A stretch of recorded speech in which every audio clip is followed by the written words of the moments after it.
জন Clark Marshman 18 August 1794 সালে জন্মগ্রহণ করেন। 8 জুলাই 1877 সালে তিনি মৃত্যুবরণ করেন।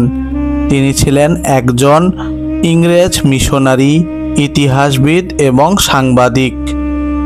ইংল্যান্ডের ব্রিস্টলে তার জন্ম।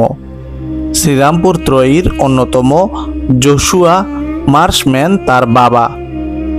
1818 সালে জন ক্লার্ক মার্শম্যান তার বাবার সাথে যৌথভাবে দিগদর্শন নামে প্রথম বাংলা মাসিক পত্রিকা প্রকাশ করেন। পত্রিকাটির উপজীব্য বিষয় ছিল যুব সমাজের প্রতি শিক্ষামূলক উপদেশ।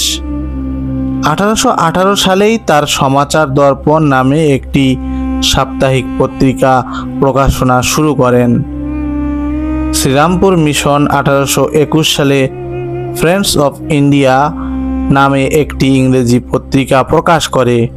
1875 সালে ফ্রেন্ডস অফ ইন্ডিয়া আরও একটি সংবাদপত্র দ্য ইংলিশম্যানের সাথে সংযুক্ত হয়ে দ্য স্টেটসম্যান পত্রিকা জন্ম দেয়, যা আজ পর্যন্ত ভারতের অন্যতম মুখ্য ইংরেজি সংবাদপত্র।